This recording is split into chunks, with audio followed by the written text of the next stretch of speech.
Okay, today we have Judith Reece, the founder of Reece Advisory, and someone I'm excited to have on today. I find you absolutely brilliant. I know we've caught up in the past. I know you from my GSK days or our GSK days. I won't go into too much detail about this, but we met during something that I thought was a really cool experience in my life. We did kind of a mini Shark Tank at GSK. We don't have to talk about the specifics, but it was really, really cool. I got to sit on a panel. I was by far the most junior person in the room.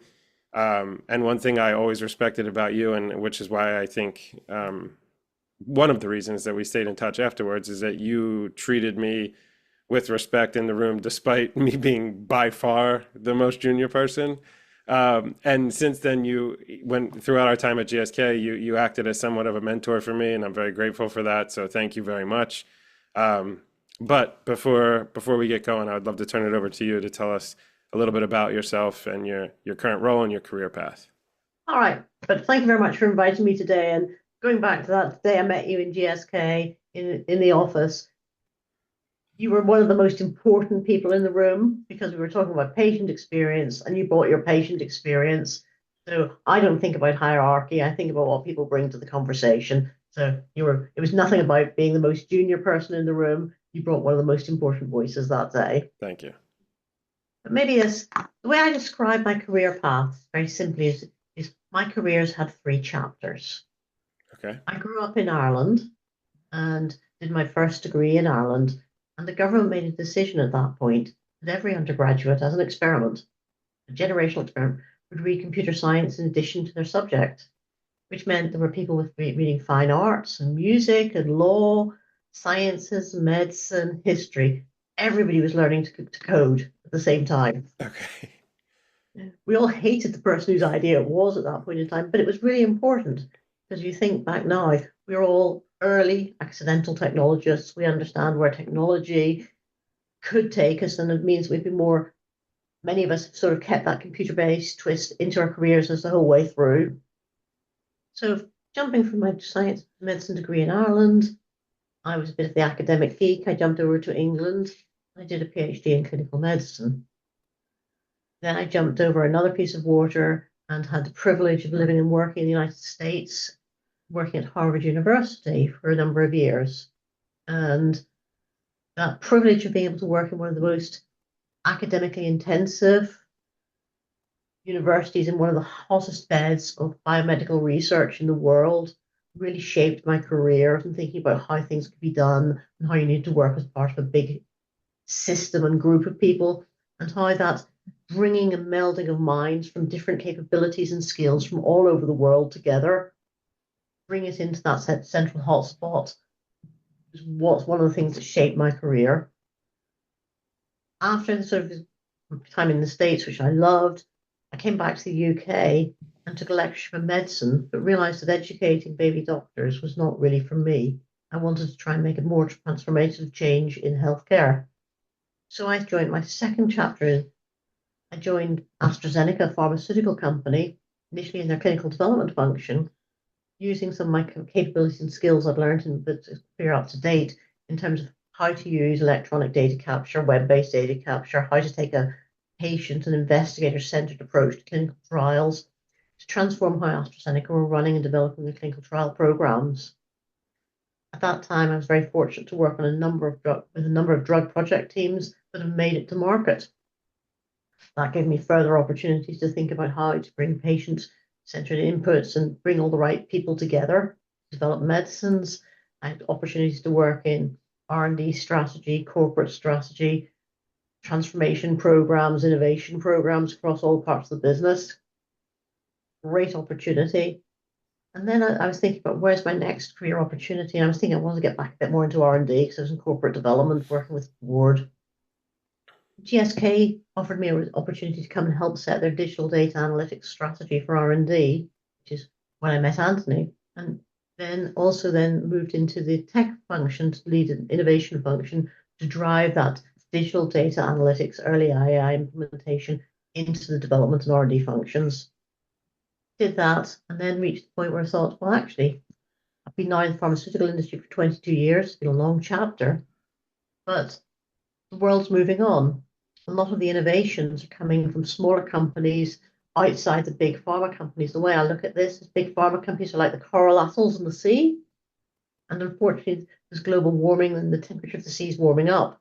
The innovation's coming from the small fish and plankton in different areas. So I wanted to understand what was going on there to actually make a bigger difference. So I thought I'll take the leap of faith and I'll leave big pharma and I'll set up my own advisory firm to provide support to enterprises, be they small companies, one or two founders, all the way up through big companies in the areas of strategy, R&D, and digital data and analytics. And that's where I've ended up at the moment, my third chapter. Thank you very much for sharing that. It's very interesting background. So I know you did kind of talk a little bit about your inspiration, but now that you're in the entrepreneurial kind of chapter of your career, can you tell us some of the key differences that you see here? And like, I guess one question to start is, do you like what you're doing now? I mean, you said you took a leap of faith. Are you enjoying it? I love it. Yeah. I think it comes down to, at any different points in your career, you look for different things. And at this point in time, I'm loving the fact that I'm able to be master of my own destiny. I literally am because I have to do everything myself. I'm also not, I'm not having to be holding on to, there's a corporate meeting in the US or in India tomorrow and you need to be on a plane. Yeah. My travel loads drop down, the amount of times I'm spending in meetings because of a positional position, as opposed to a meeting where I'm adding value. So I find that I enjoy that sort of less of the organizational spaghetti and more of the delivering value to the people who really matter. I like that. Now, can you share any new challenges that you faced? I think the new challenges initially, within the first few months of setting it up, the biggest challenge was actually teaching myself I didn't have to come on, sit in my office, 8:30, 9 o'clock, 8 o'clock in the morning, and sit there till 6 o'clock a day, 5 days a week, trying to keep myself because you sort of become ingrained in working in a corporation for that physical or even virtual presenteeism. Hmm.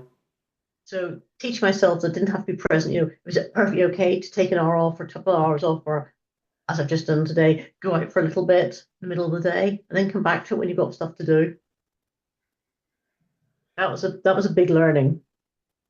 I'm sure. I can only imagine too. And you probably put more pressure on yourself too because it's your business now and You yeah. put some pressure on yourself because it's like, if I don't do this, and I'm not going to sell some work and I don't Hmm. deliver the work, and then part of me sort of takes a step back and said, well, actually, you just have to be a little bit more calm about it because it will happen. Hmm. I like Uh, that.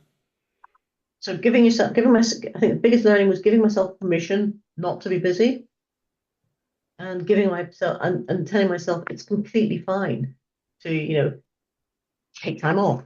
Sure. In fact, it's healthy to do so. Yeah, absolutely. I'm sure, not to harp on it, but again, it is healthy. We can all say those things, but I'm sure in the moment it's very hard to find that balance. So I can completely understand that. Um, so I'm curious, you could go kind of go at this from any angle, from whatever chapter you want to share. Um, but what are some of the key milestones that you're most proud of in your career? I think some of my key milestones I'm most proud of, sort of, well, one of my key milestones, originally my key milestones when I was early in my career were about publishing my first scientific paper, getting my first academic job, and setting up my first research project. But gradually, as my career has progressed, I'm most proud of things like when I was leaving GSK, making sure that the team I'd recruited and the people I mentored had all progressed and were developing in their career. So leaving sort of that, I'd given back something the future leaders of the organization were developing. So milestones then moved on to everyone on my team had moved on and got a promotion or had moved to a job they were happier with. Hmm. So I think my milestones may have shifted from performance orientated around me to milestones around leaving a legacy and helping develop other people so they can be better. Yeah, I love that. Um, okay, so this one again, you could go at it from whatever angle you want, but um, curious what a typical day looks like for you in your space. And I am curious. I'm curious from both angles, but I'm happy for you to choose whichever you would like. But um, thinking about because one thing I think is always interesting, and one of the reasons that I wanted to start this is learning from other people. I mean, you can read a job description, but we know that's not really the value that you add, and it's not necessarily what the work actually looks like. So I'm always curious what a typical day looks like, and maybe aspects of your job that might surprise people. Is there anything that you would like to share there? So I think the thing I'd say is there's no such thing as a typical day anymore. Yeah. So if I look across, and I'm just look across, briefly at my phone of what I've been doing over the last couple of weeks, uh, I've been working with one client on a longer term engagement, which is helping develop a sort of strategy, a transformational strategy for their business.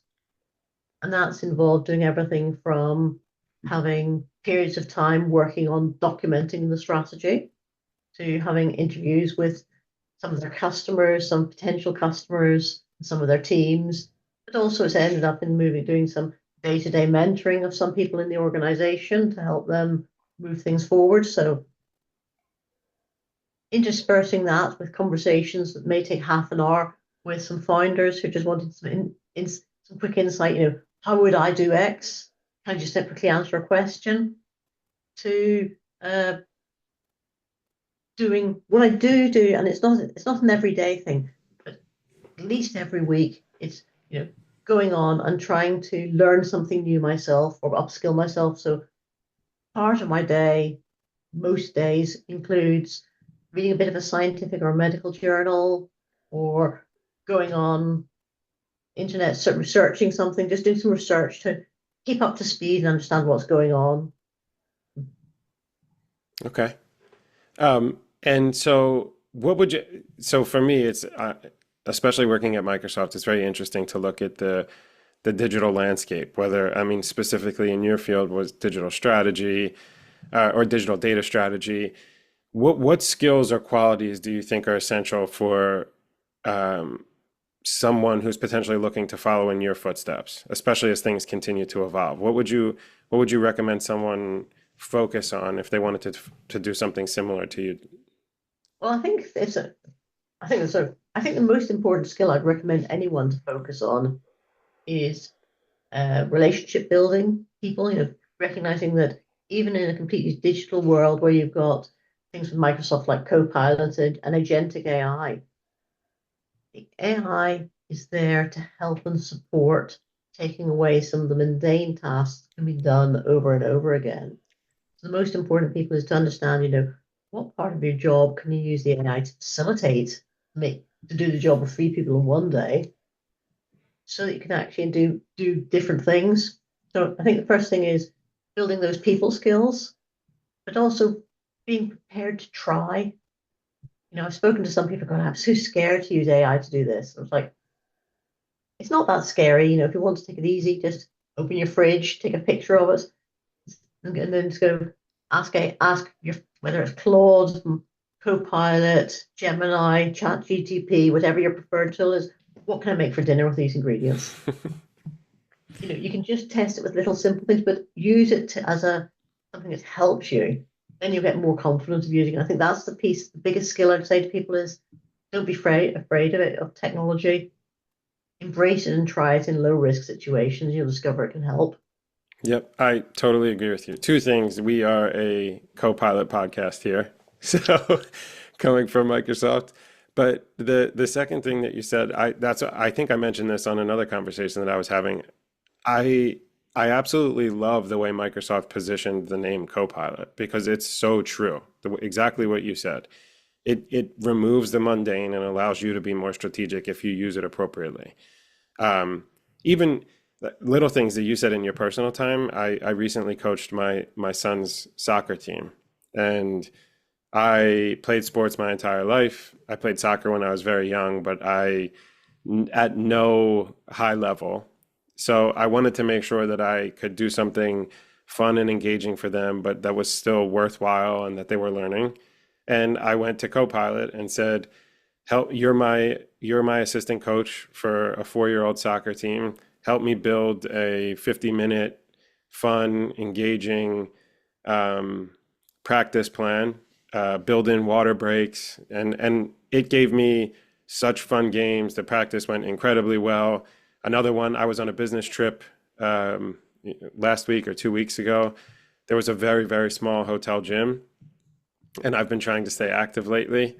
And I said I'm in a really small hotel gym. Can you put together a circuit workout for me? That's 50 minutes, and I only have these machines available to me and these weights. And it gave me this incredible workout that I was able to do that I probably would not have thought up myself. So yeah, totally agree. And those are ways that you're right. They're low risk. You get comfortable using it, and then you can start to build it into your day. I mean, what I would say, once you've got built into your day, then, I happen to use a variety of tools, but Copilot is one I subscribe to. And I can sort of say when I come in the morning, it's like, if I've taken a few days off, it's like skim through my emails and pick out the ones which have actions for me and give me a list of what actions I need to do by when in order of the most urgent one first. Yeah, yeah, it's fantastic. It isn't always perfect, but it's a lot faster than reading all the emails. Like, obviously, you can then go through and check things. It's just little low risk things to make things easier. Yep, totally agree with you. But Yeah, my key piece, which is the key learning I would say to people is do not look at the AI and Copilot or any of the tools as a substitute for your brain. Because I've seen some people, write me a marketing plan for this, write me a marketing, and they're great marketing plans or other plans. But then you ask them to explain the marketing plan you've just generated, and they've forgotten how to explain it. So use it as an augmenter, not a substitute. absolutely. It's a complementary tool. It does not replace. I completely agree with you. So that my key thing was, key things I would say is practice with it, recognize it augments, not replaces, and recognize that it can make mistakes. It is fallible. So check it. Yes, absolutely. Okay, so now on to the namesake of this series, If I Knew Then. So the idea here is you have a very rich career. You have a lot of learnings across many sectors, spanning a lot of different topics. And so we want to be able to learn from your hindsight. So the namesake, if I knew then what I know now, would I tell myself, what would I tell myself? What advice would I give myself? What would I potentially do differently? Um, this could be a quote. This could be something that you feel like is essential, that you've learned over time. But I'll turn it over to you there.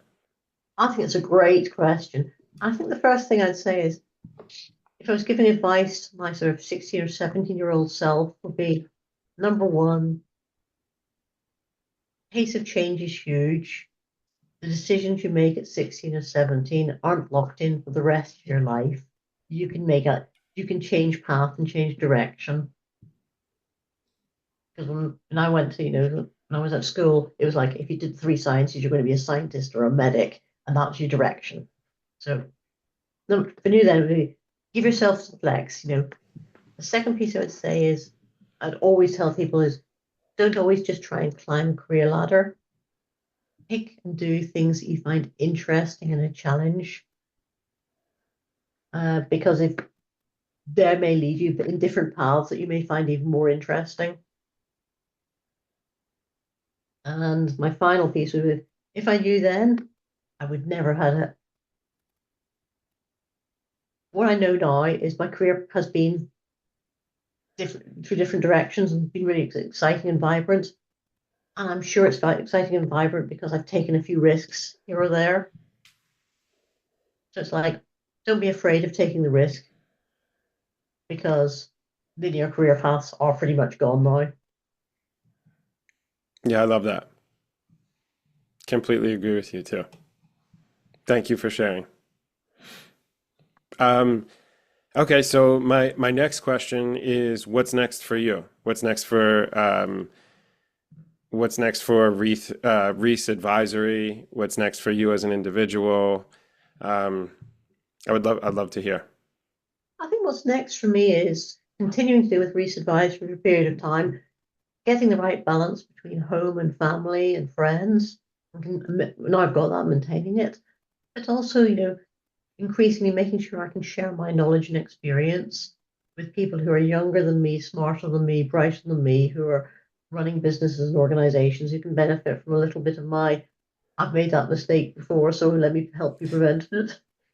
So that could show it upside in terms of me trying to move on to doing some non-executive director work, supporting founders and executives, and supporting, mentoring, and training some younger people in different parts of their careers And joining with podcasts like this to share your insights. participating in things like this, really just trying to share back some of the time that people have invested in me. Because at various points in my career, I've had mentors and supporters who've generously given of their time to help me develop my career. So now it's time for me to help others.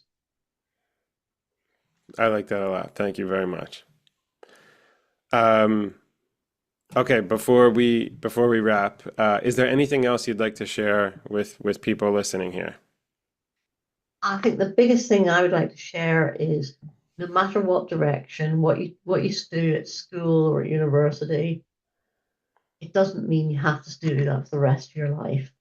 There's nothing wrong with taking a step back and going, I'm not enjoying myself, resetting and starting a different path. I think that's one thing that many people don't realize is that at schools, you're pushed along various paths to do different things. I've had many friends and people I know at various times who've gone, I've ended up doing this, but I never really wanted to be a doctor. I never really wanted to be a dentist. And they carry on doing it because they feel they have to. The top tip is if you're lucky, we live on this world for 70 to 90, maybe 100 years. That's a long time. I look back 100 years when my grandparents, both great grandparents my grandparents lived to over 100. And I remember at their 100th birthday party looking at so much had changed since when they were young. Now we look back and say, well, actually, look at the pace of change now. So you don't have to have your career set up when you're 16 until you're 67 or whatever you decide to retire. Yeah, The world around you is going to change, so it's okay to change and stop, reset. that's great. Thank you for sharing. Well, Um, Go ahead. Were you going to say something?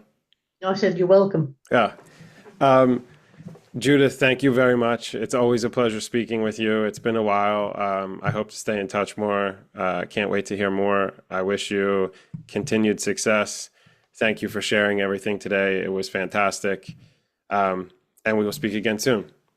Thank you for your time and thank you for inviting me, Anthony. And I hope that you and the family and Microsoft and everyone's going well. And speak Thank you soon. very much. Thank you. Have a good evening.